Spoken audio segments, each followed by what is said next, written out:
First of all, thank you all for praying for me. Had a really, really bad bout with vertigo this week. Wasn't able to walk, staggered around and bumped into walls and things like that.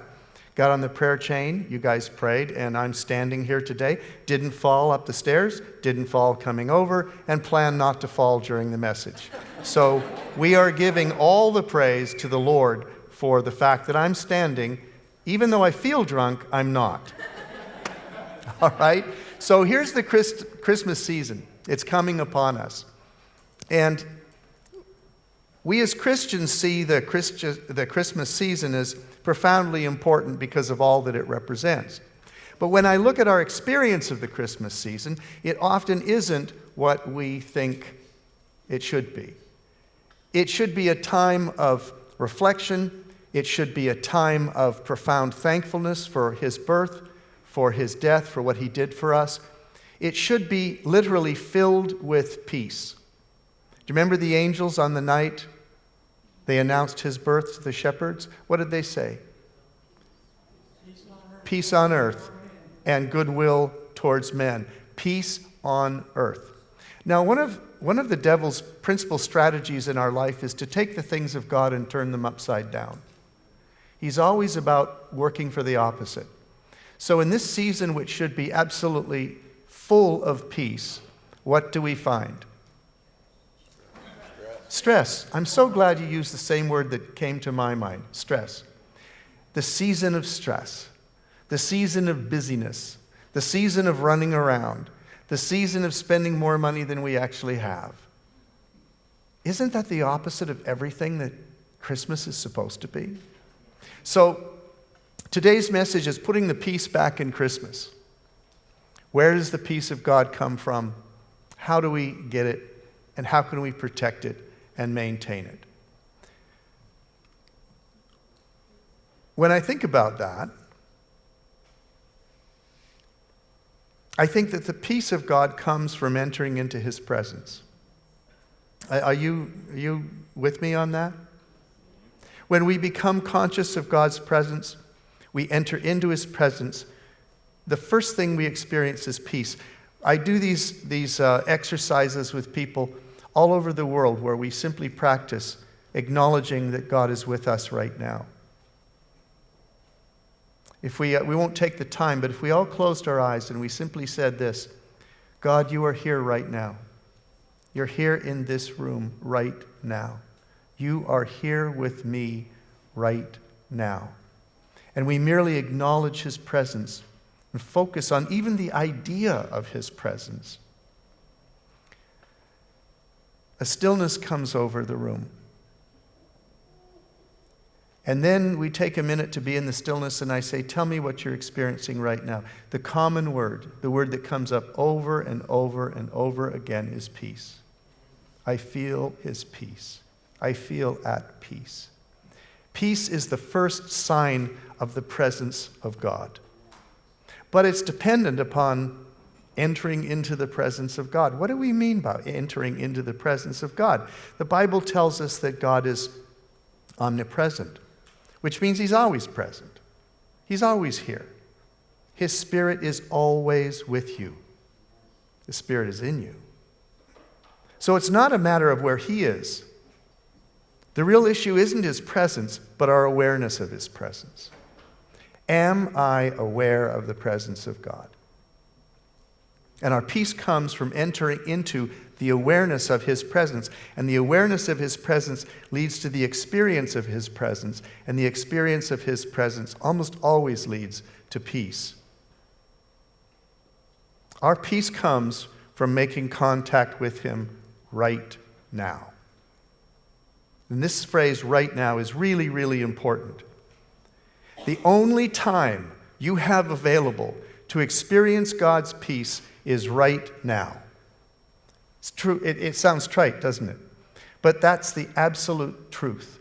The only moment you have to experience God's peace is this moment right now. And Satan has an agenda. And it's really, really simple.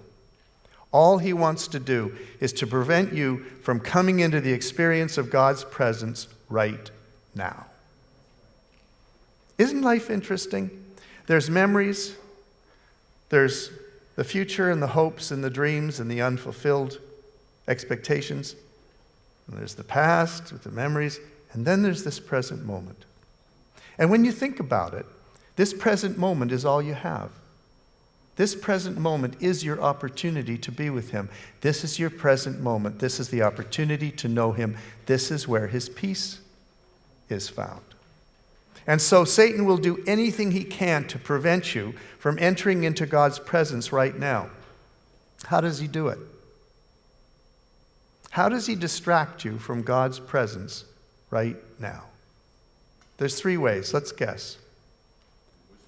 What are some of the ways he diverts you away from entering into God's presence in this moment?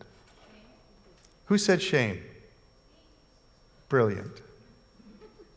Brilliant. He reminds you of your past failures, which is where shame lives, which is where shame comes from. He reminds you of your past failures so that you become mired in the belief that you do not deserve to receive God's attention right now. How many of you have had that experience? Right? You come to be with God, and before you know it, you're finding yourself dwelling on your failures and thinking about your past mistakes.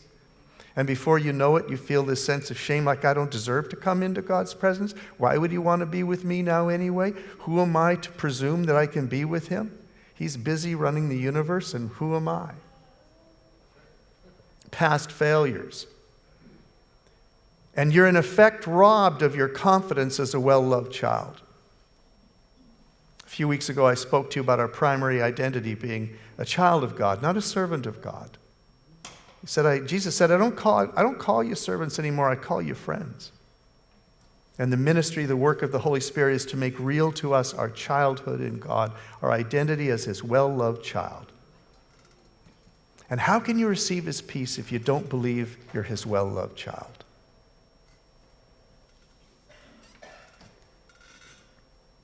So you feel unworthy, so you don't seek to enter into his presence. That's one way that Satan robs you of the present moment with God, is reminding you of your past failures. What's another one? Not yet. There's the past, I'm hinting. There's the past, that's a distraction. That's where the shame lives. The future, worrying about your future. If he can get you worrying about your unmet needs, if he can get you worrying about your unanswered prayers, if he can get you worrying about the stock market, if he can get you worrying about this and that and the other thing, everything in the future, then he can rob you of God's experience in the present moment. The past and the future. Guys, think about it. We spend more time worrying about the past and the future than we do being in the present. The present is robbed of, the present moment is the only time you have to experiencing anything of value. And so much of the time we spend our time worrying about what happened or what hasn't happened or what might happen. Once you start worrying about your future, you step out of the right now. And the right now is your only moment.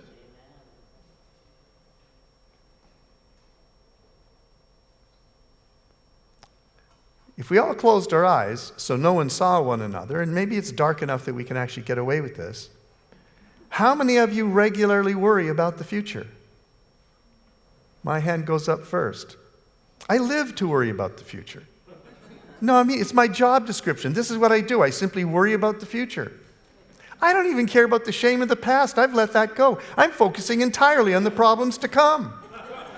I've halfway won.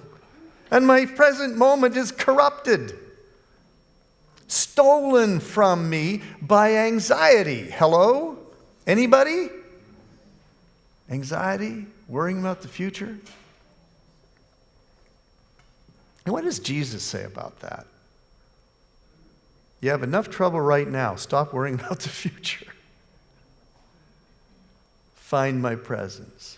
Come to me, you who are heavy burdened, and I'll give you rest/peace. Okay, so we've got the distraction from the past with shame. and we've got anxiety about the future, there's a third way that he robs us of the peace of God in the present moment. And that's busyness.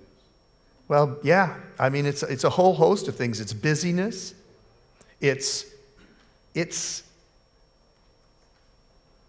the present distractions in this moment. Like my appearance, the pain in my foot, that person who was impolite to me on the freeway, my impoliteness to the person who was impolite to me on the freeway. What am I going to do this afternoon? The hair on the person sitting in front of you at church, or a tempting fantasy. Whatever. Anything in the present moment to distract you from Him. But the truth is, the only time we have is right now. So how important is it to come into the presence of God moment by moment? And is it even possible? Can we become habitually aware, from moment to moment, scene to scene, life moment to life moment? Can we become aware of His presence? Can we learn to live in His presence rather than the shame of the past or rather than the anxiety of the future? Back in the 1600s in France, there was a poor illiterate man, street person, named Nicholas Herman. He was in the army. The only skill he had was killing. When he got out of the army, he had no future. So he wandered the streets. And he asked to join a monastery. It was pretty much the only alternative. And because he had no skills other than soldiering, he was sent to work in the kitchen where he washed dishes and he ran errands. And he was very aware of his shame. He was very, very aware of his uselessness.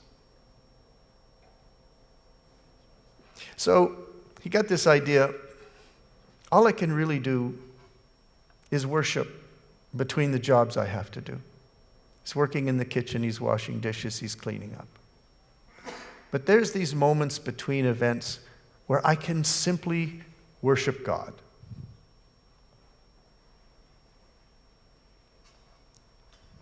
So he started to do that. He began trying to find God's presence between the tasks.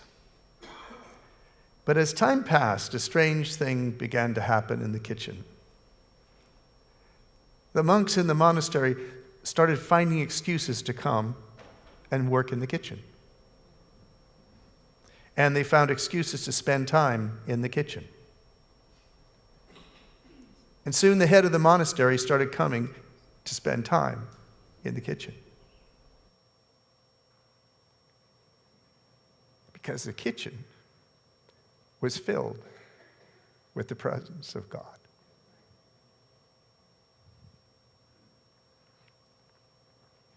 They started asking Nicholas, who is now called Brother Lawrence, questions about his relationship with God.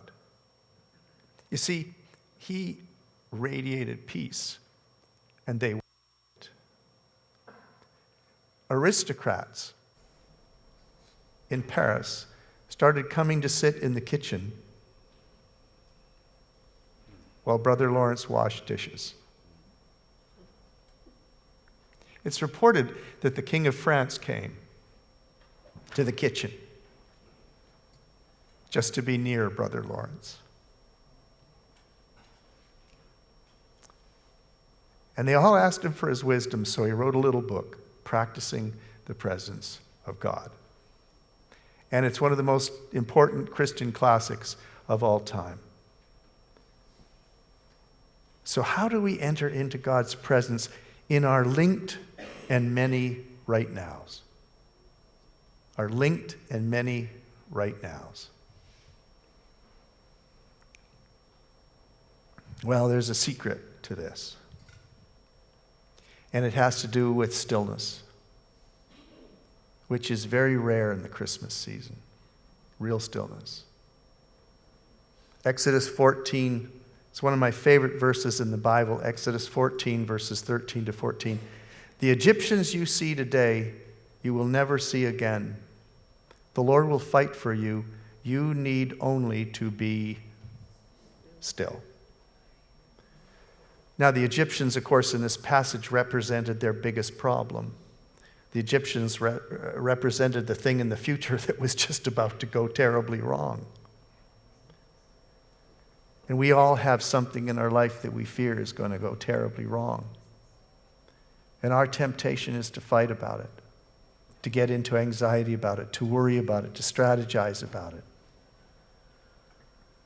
And the Lord is saying, these problems you see today, you'll never see again. The Lord will fight for you. I will fight for you. You need only to be still. 1 Samuel 12:16. Now then, stand still and see the great thing the Lord is about to do before your eyes. Psalm 37:7. Be before the Lord and wait patiently for him. Zechariah 2:3. Be still before the Lord. Psalm 46:10. It's famous. Be still and know that I am God. You see, in Psalm 46:10, the experience of stillness and the experience of knowing God are linked. There's a direct link between the two. Stillness is the path to the experience of God, and stillness is the path to his peace. So there's this connection between being still and knowing God. So this means it's really smart if we dig in and figure out what the biblical word stillness means. What does the Bible mean when it says to be still? The word know in Psalm 46:10, be still and know that I am God. It means to recognize. Like to be, it's also a word of familiarity. It means to recognize or be acquainted with a familiar friend. It's referring to an actual relationship. It's not be still and you'll have more facts about God. Be still and you'll understand more theology about God. Be still and you'll understand the historicity of Jesus. No, it's be still and you'll have a relationship with God. And it's in this relationship that we find the peace. And the actual word used here, it's really interesting. You see, Hebrew is a very pictorial language. There's usually a picture that hides behind many Hebrew words. Like, for instance, the Hebrew word for depression is his jaw fell, like this. And the word, and there are, by the way, several Hebrew words that are translated as still. And they all have real significance in understanding the nature of stillness. But the word used here, be still and know that I'm God, means this: to slacken, to cease, or to let go. And the image you would have is of a donkey or a camel with a rope from his bridle running to, say, a post where he's tied up. And this animal is resisting and pulling and trying to get free, and the rope is absolutely taut, perfectly straight. And you would say to the camel, you might say, still the rope. Make the rope still. And that would mean that rather than pulling, he would step forward and the rope would go slack. It's to take the pressure off. It's literally translated to cease, to take the pressure off, to let go of, to slacken. When we slow down and we become still, we take the pressure off. We let go. We let go of our worries. We let go of our expectations for ourselves and for others. We even let go of our expectations of God. How many times do we come to him out of desperation, saying, what you've got to do for me now is to fix this problem? You see, we come into his presence working on a solution rather than coming into his presence to be with him. You see, when the peace we have is associated with a solution, it's circumstantial. When the peace we have is related to a relationship, it's eternal. It's not related to circumstances. It rises above circumstances. It's a peace that comes from a relationship. And oftentimes we come to him seeking a solution, and there's nothing wrong with that. He told us to pray that way. He said, come to me as children to a loving Father. Come to me with your problems. But he's saying, come to me with your problems. The relationship is always the principal thing.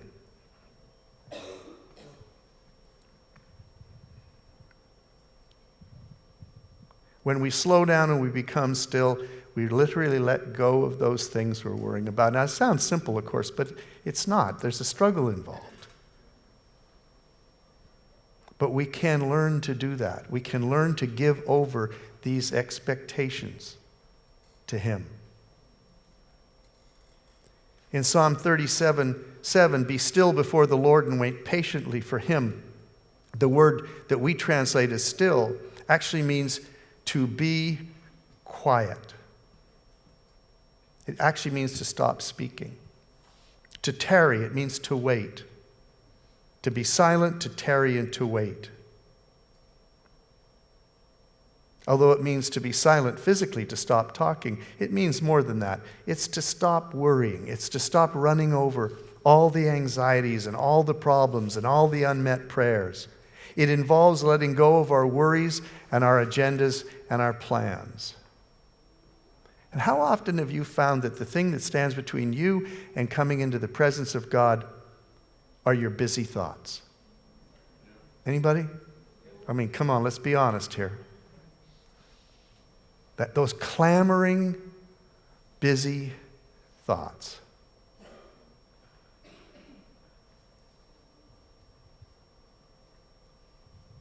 The word stillness used in the Bible has 3 meanings. The first is to be physically still. Just sit down and be still, which in itself is difficult. The second one is to be quiet and stop talking, which goes beyond mere speech. It goes into letting go of all of these clamoring thoughts. But the third one is to enter into a spiritual rest, and this is described in Psalm 131.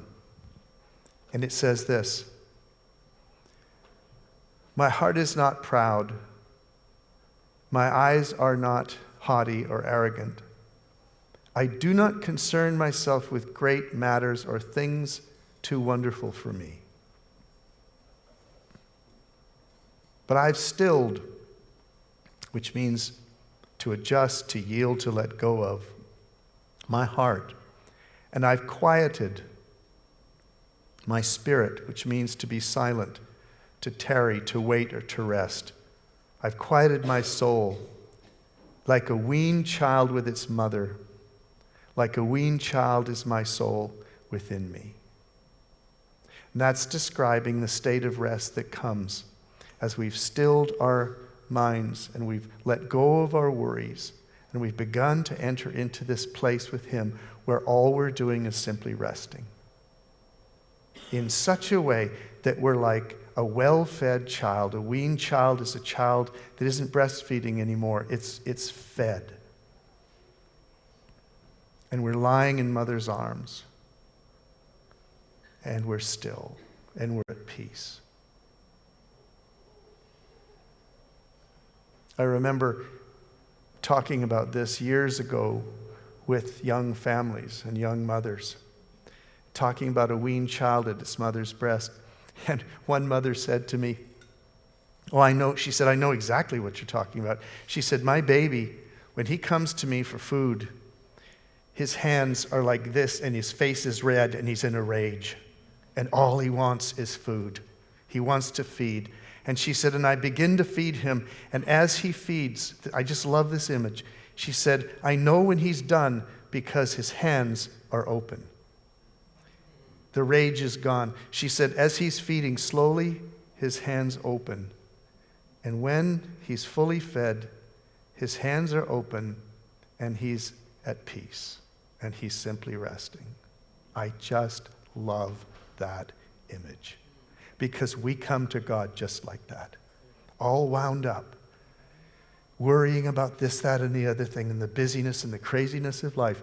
But as we will simply be with him and let him hold us and feed us from his Spirit and give us his peace, we will slowly let go of all those crazy things that all of a sudden just aren't important right now, because something greater is happening right now.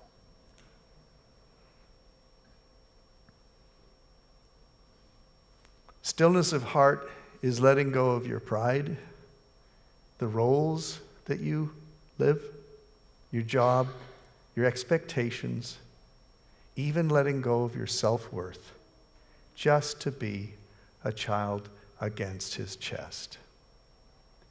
And it's tied to physical stillness and silence.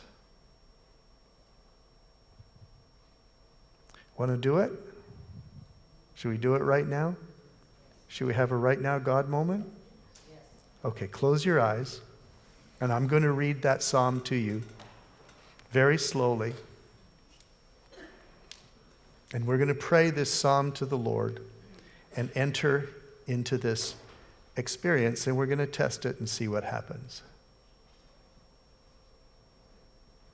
And I want you to take these words as your own as I read them. Just take them as your own and confess it.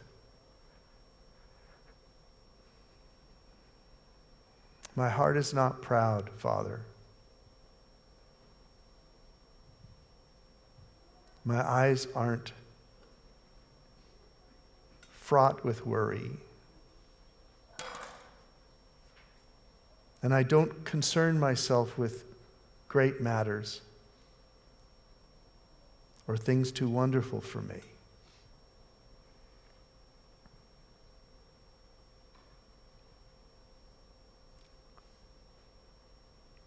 But I seek stillness.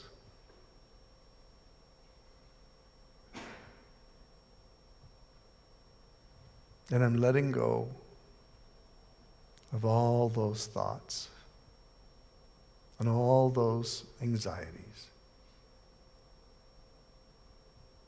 And I'm quietening my soul. I'm resting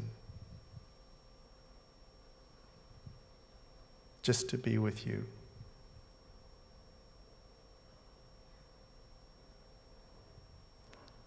Like a well-fed child with its mother.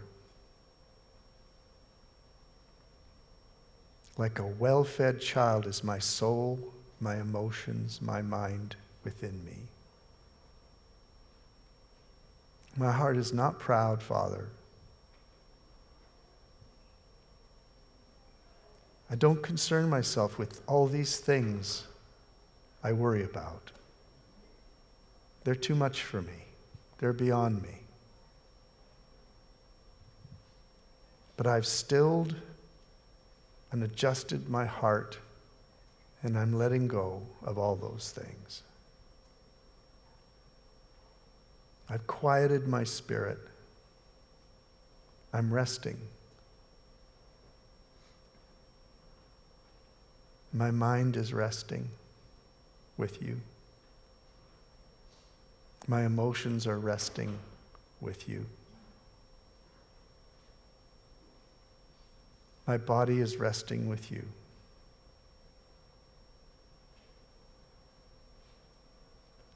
I'm a well-fed child.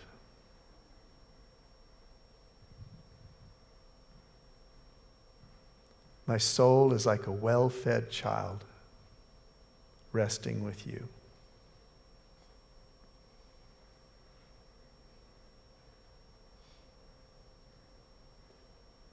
You're here right now. Father, you're here right now.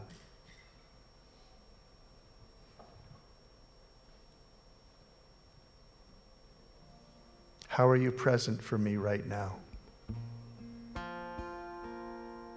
Father, how are you present for me right now?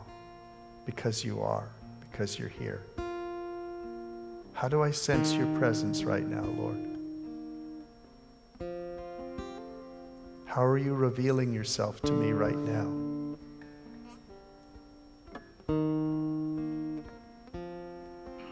How is he present for you right now? What do you feel? What's he saying to you right now?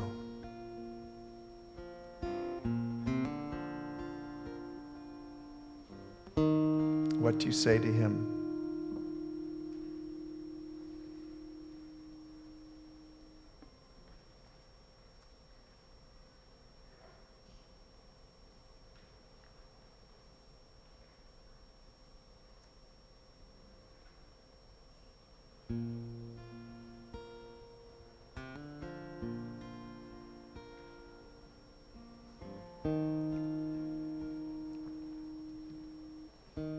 So we make time between the crazy events. We find a place to sit and be still for 10 minutes. We sit comfortably, and as the crazy thoughts come and the busyness comes, we just dismiss them. Because right now, in this moment, I'm here to become aware of your presence, Father. Those other things, they're important, but they're not important right now. Right now, they're not important. Right now is time for you. I'm here to become aware of your presence. And I know you're here right now. You're here right now. And I keep repeating this. You're here right now. How are you here for me right now? How are you present for me right now? How are you revealing yourself to me right now? And then I wait, and then you wait, and you pay attention. What am I feeling right now? What is my spirit experiencing? What do I feel emotionally? And you listen. What are you saying to me right now? Is there anything you want to say to me right now? And as you do this, you become aware of his presence. And you receive his peace, which is the only thing you really, really, really need. And some days it's very powerful, and some days it's subtle. But every time you leave that moment, you leave closer to him than when you first sat still. And you leave with more peace and more hope than when you started.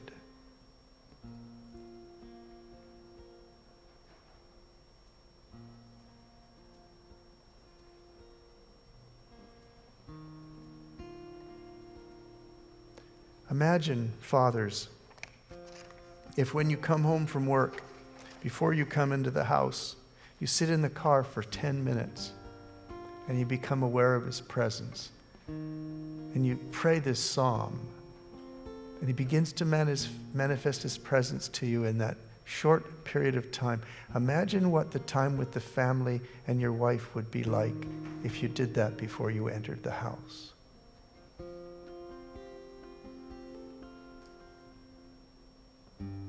Mothers, imagine if you spent that time before your husband came home. Just 5-10 minutes of stillness. What would that do to our relationships? What if before you had that stressful meeting that you know you have to go to and that you've been worrying about, if you sat down and got still for 10 minutes before that meeting and you entered into the presence of God and you felt his stillness and his peace? How would that change the meeting?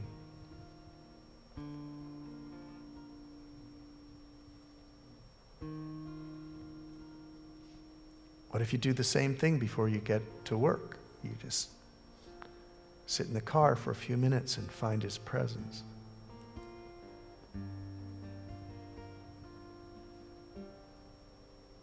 That difficult confrontation you have to have with that person, how would that change it? What would you bring into the situation because you spent that time with your Father?